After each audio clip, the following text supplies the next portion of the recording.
to this post-lunch session. We're extremely glad to have among us our second keynote speaker, Dr. Mehri Sen. She has taken a long journey, arduous journey from Kolkata by car to to Murshidabad in this very hot weather. So we thank her for being here, and it has been it's a big source of inspiration for us. I request her to grace the stage, ma'am, please.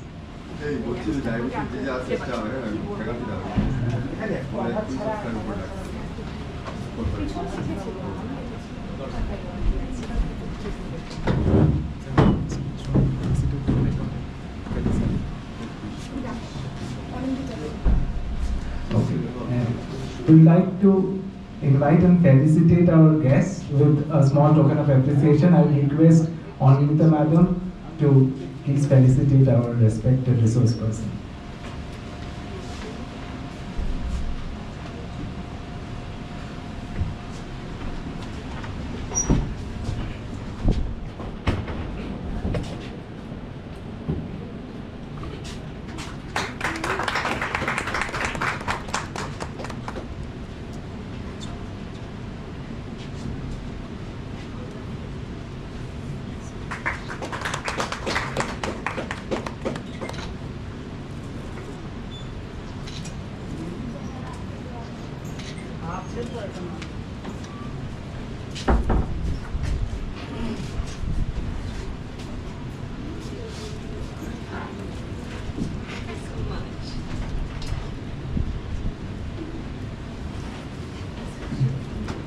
As we have both the principals of a college and our respected resource person on stage, I'll take this opportunity and request them to officially inaugurate the abstract book of this two-day international seminar.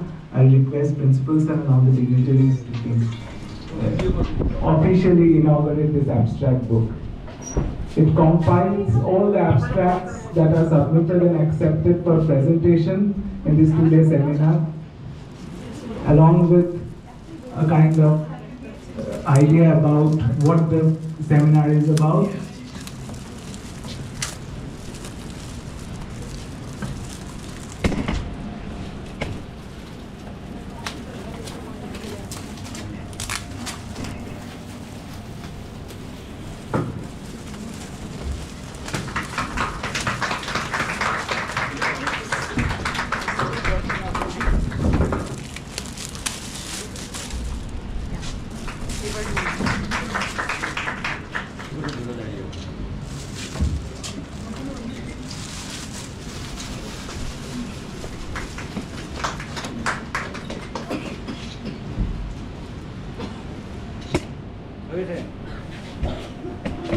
Thank you everybody.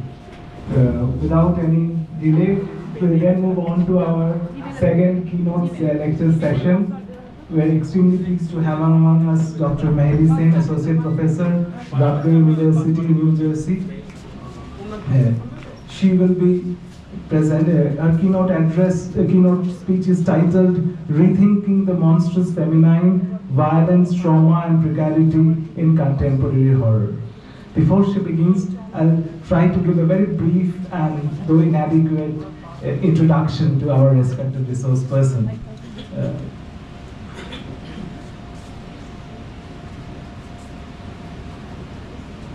Dr. Mehri Sen is Associate Professor in the Department of African, Middle Eastern and South Asian Languages and Literatures and the Cinema Studies Program of Rutgers University, New Jersey, USA. Her research area is post-independence Indian cinema, particularly Hindi and Bengali language films. She is especially interested in questions of gender, genre, modernity, globalization, and new media cultures. Her work has been published in journals such as Cinema Journal, Framework, the Journal of Cinema and Media, Literature Interpretation Theory, South Asian Popular Culture, among many others. She has co-edited an anthology titled Figurations in Indian Film, which is published by Palgrave Macmillan in 2013.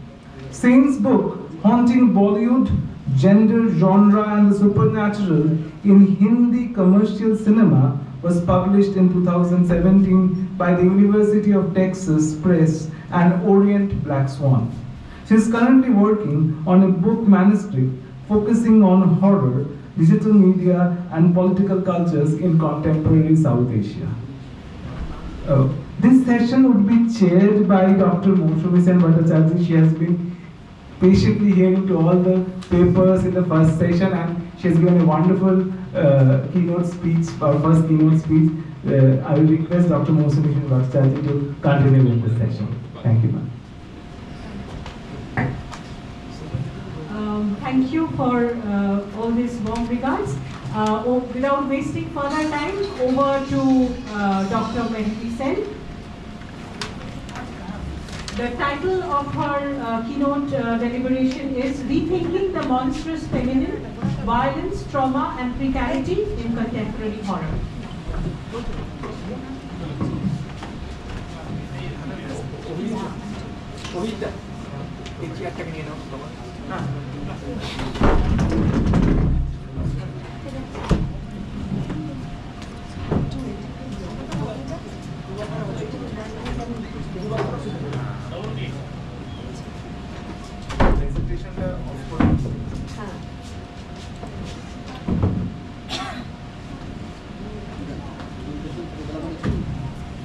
আমরা নিচে গিয়ে শুনি কি আমাদের স্টেজেরও দেখা ছেড়ে দিলে আপনার একটা ব্লক করছি দেখাশোনা দুটোই হবে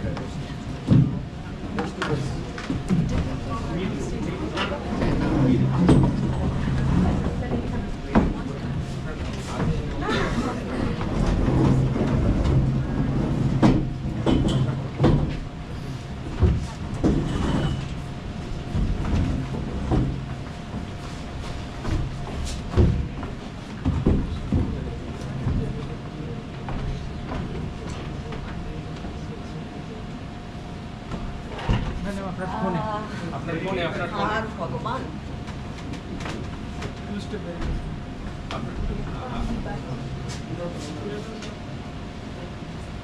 Sorry about all this.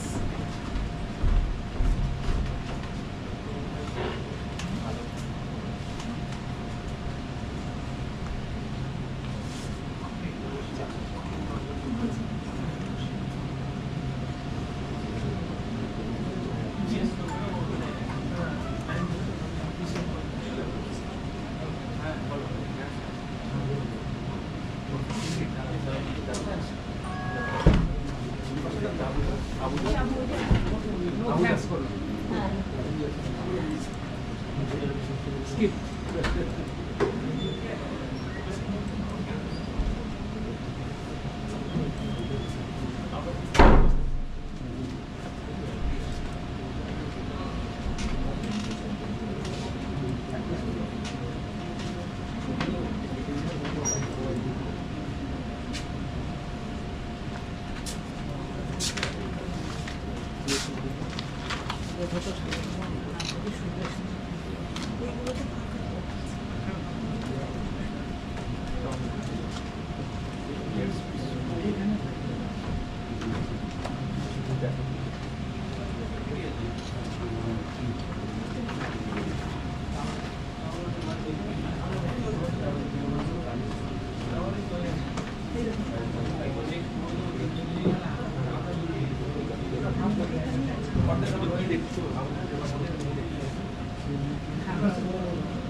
Am I audible? Yes?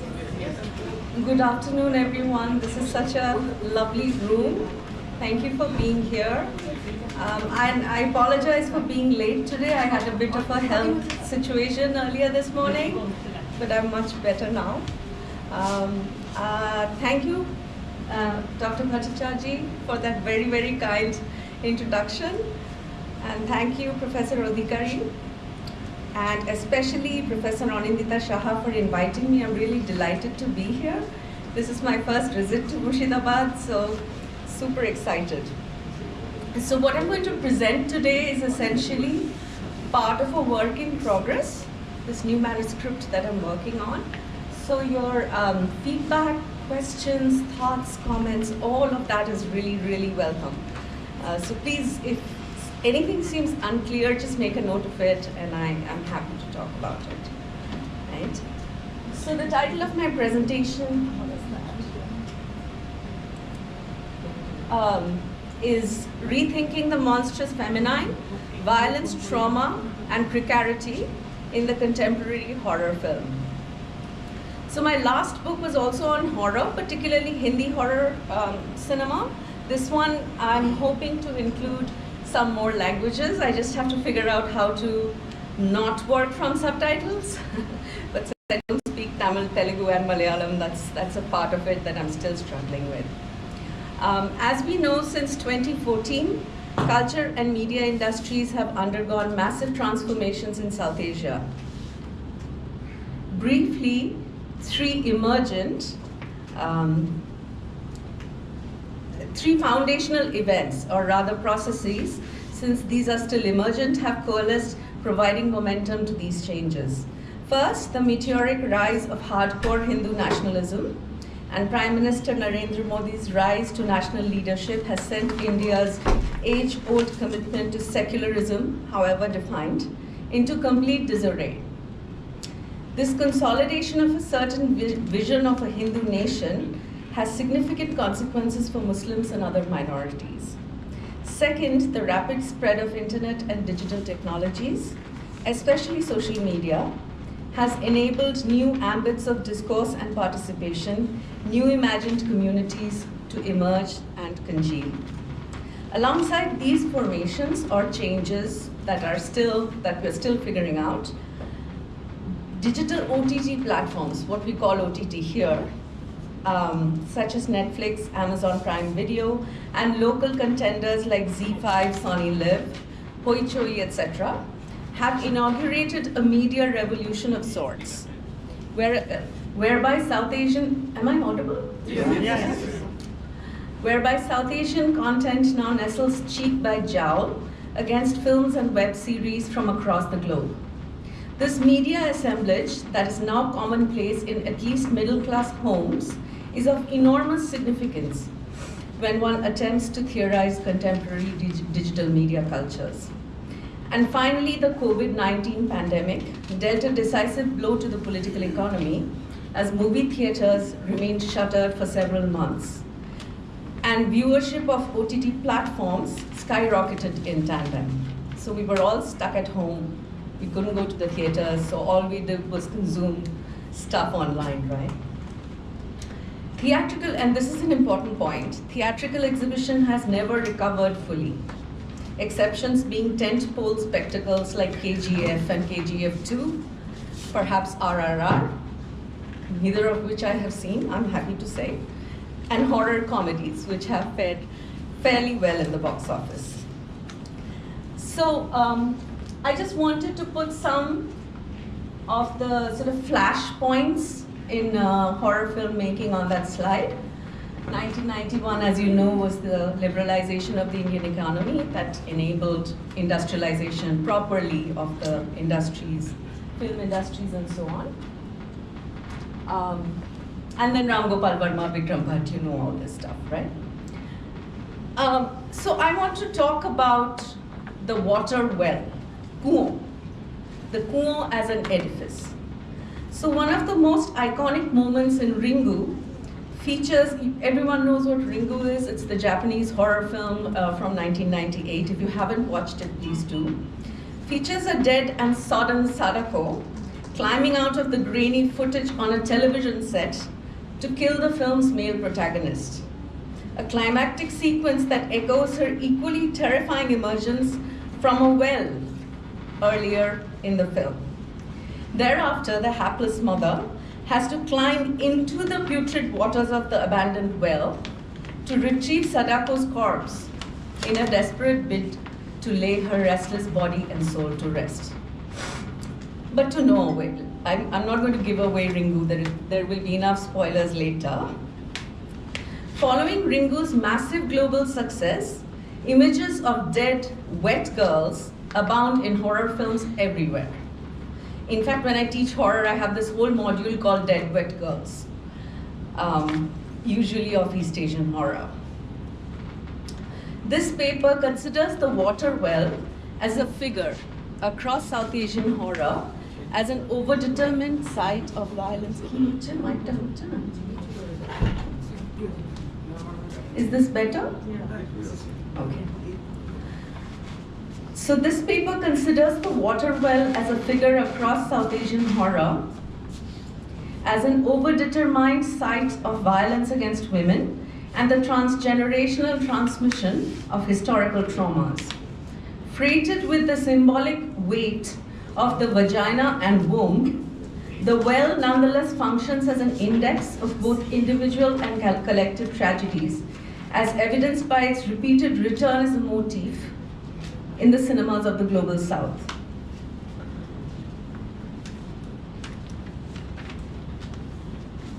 To state the obvious, settings, structures, and specific types of edifices make meanings in specific ways in certain national and cultural contexts. Put differently, certain resonances and intensities accrete around objects in given locations. And the water well, I would argue, is a particularly burdened crucible of meanings in Asian cinemas.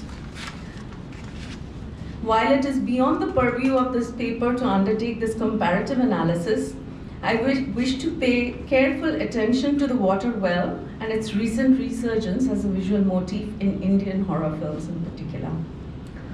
In Indian cinema, the well inevitably invokes the historical catastrophe of the partition, when hundreds of women either willingly committed mass suicides by throwing themselves into wells, or were brutally assisted by kin and community.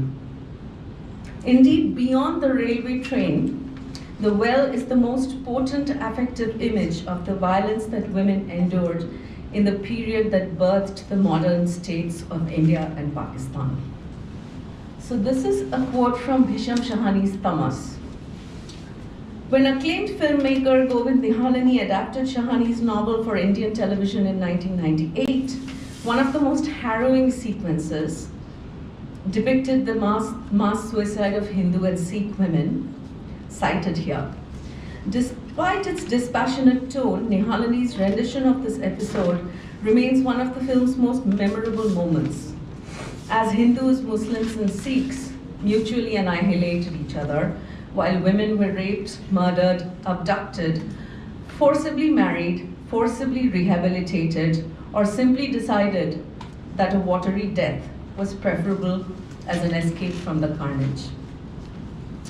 While these deep historical and mnemonic associations of the water well inform this analysis, I would also locate the films in question within the more immediate social and political contexts, especially the Nirbhaya case and the manner in which it galvanized conversations around gender, violence, and women's safety in contemporary India. So what I'm asking you to do essentially is think of the well as a repository of meanings and memories that may start at the partition, but continues till date with various kinds of associations attached to it, okay? Briefly, the incident involved a young physiotherapy intern, Jyoti Singh, later called Nirbhaya in the media to protect her identity. And this is a more complete description. I will let you read, I'm not going to read that. And her friend were picked up by a bus on December 16th, 2013, while returning from a film show nearby, Life of Pi, as it turns out.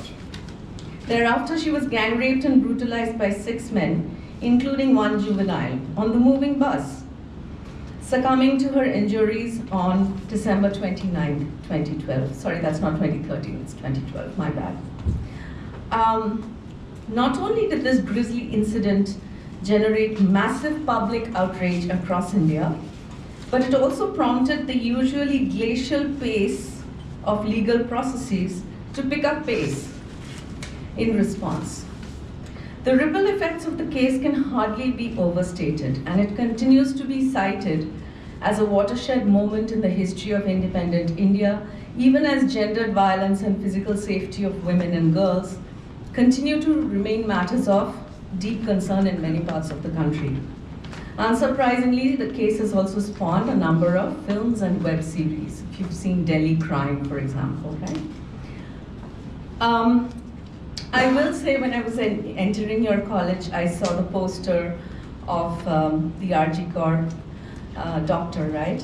And so I want to be careful to remain cognizant of the fact that these are not just incidents isolated in North India. I'm going to talk about North India today, but it's important that we understand this as a malaise that's fairly pervasive.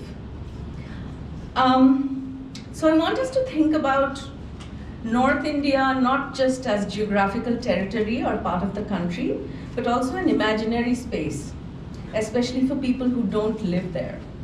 And several things come to mind. Of course, we think of Gurgaon and all of the development that has happened, but we also think of khap panchayats, right? We think of extrajudicial ways of meting out justice and judgment. We think of incredibly unsafe environments for women. Any woman who has traveled to Delhi and has to walk on the streets will tell you how true that is. Okay, so just all I'm asking you to do is sort of keep all of these pieces that I'm trying to hold together in my head, in your head as well, as I continue. In this paper, I suggest that recent horror films like Kali Kuhi, Hindi 2020, and Chori, The Girl, Hindi 2021, and Chori 2, which just released, and I had the delightful luck of watching it 2 days ago, must be situated in the wake of the Nirbhaya incident and others like it. Again, we can't forget that RG Kaur is something that is unfolding, right? So I feel the weight of that very much as I think about these things. Must be situated in the wake of the Nirbhaya incident and others like it because it brought the question of women's safety to the seething forefront of public discourses, something that is continuing in our state.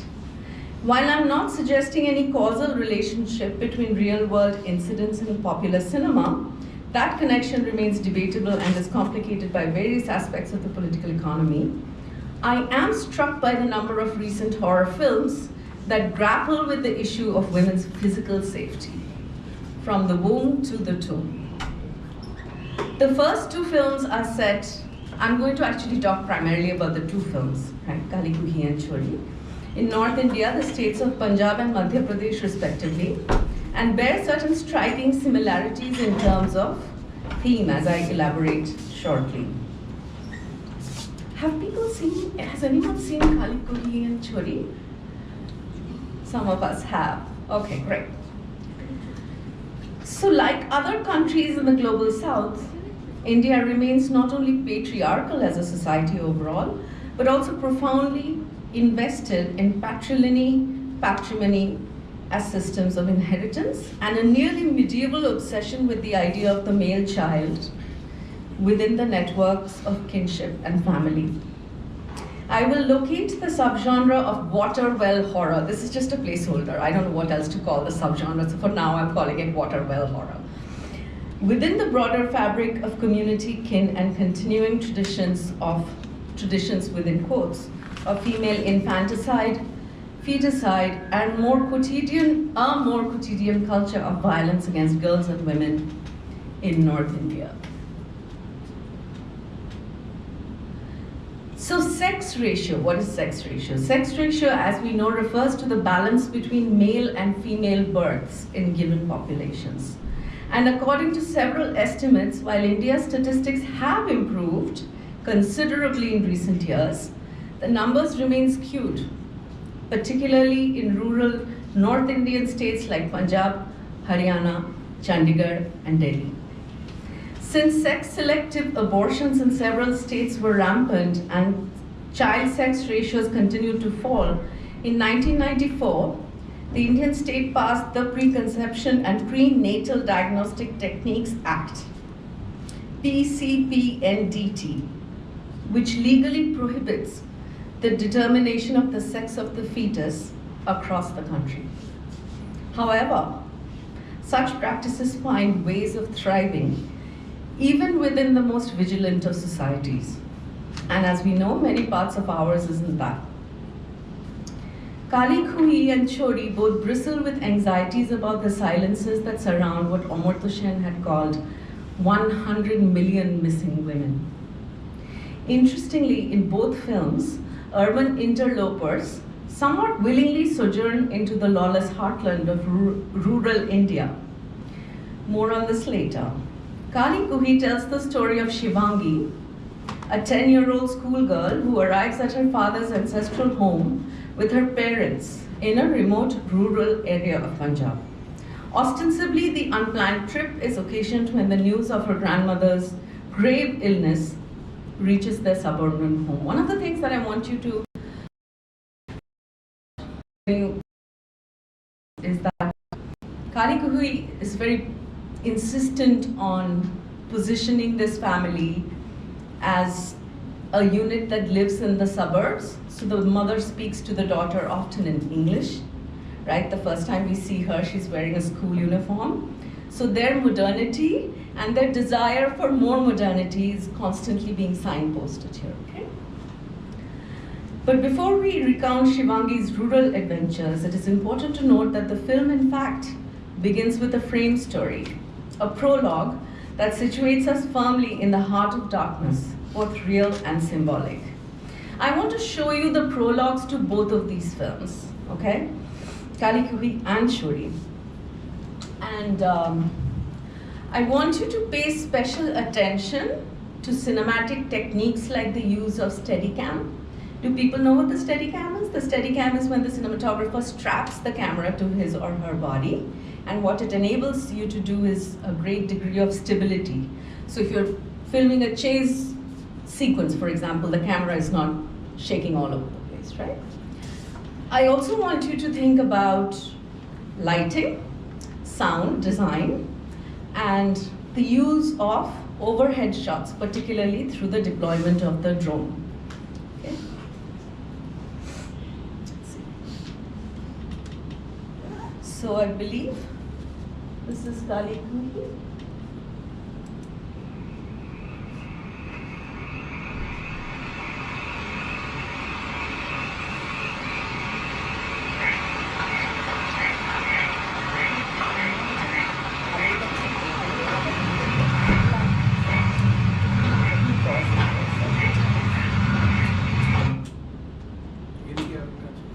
Better?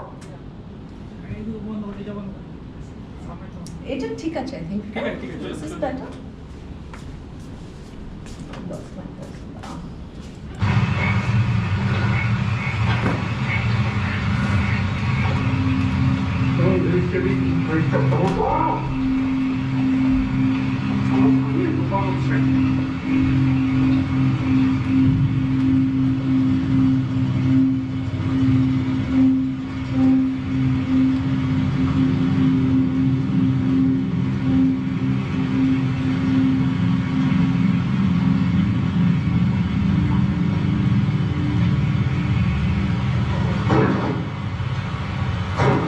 I'm sorry it's so dark. It's he's taken an axe to the covering of the water well.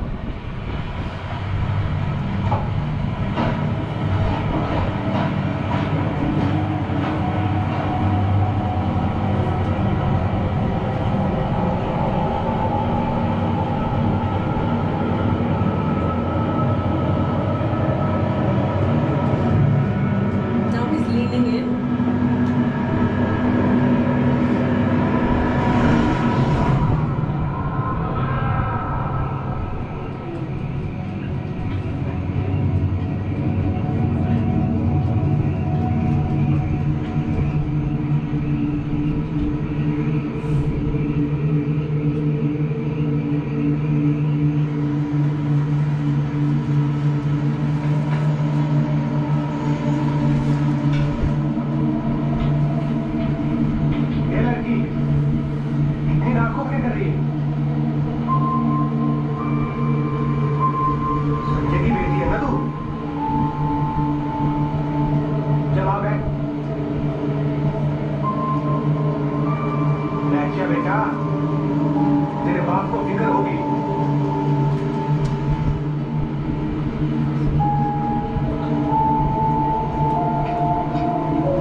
कोई फिक्र नहीं तेरे घर वालों को तेरी?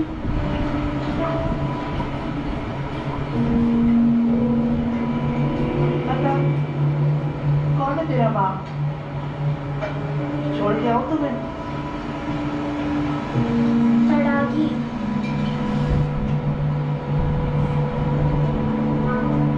मेरी Tadagi.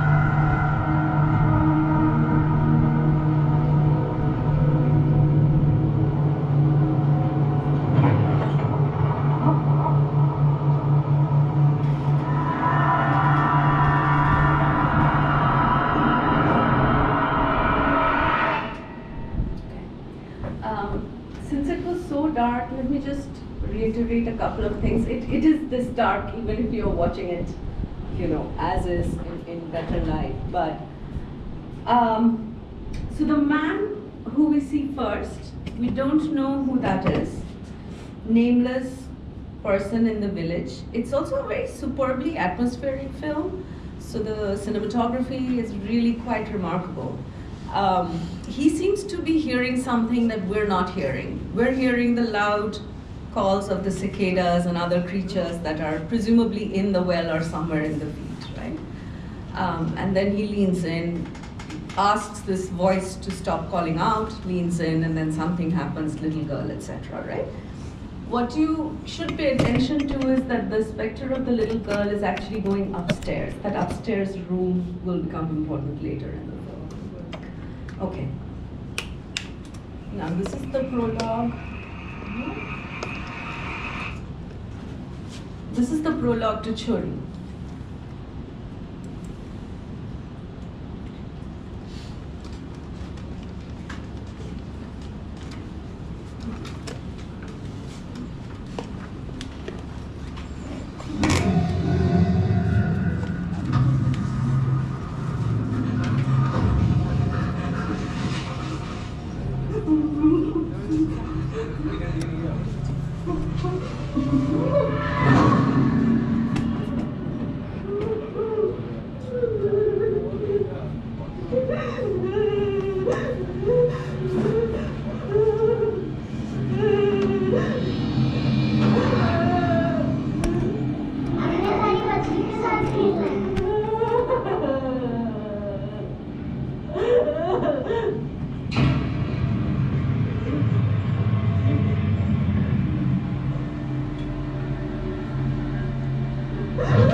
What these prologues alert us to, I hope you saw the Steadicam where she's being followed by something we don't know what, right? Is the importance of space, place in the horror film more generally, and the absolute salience of location in the subgenre that I'm considering here.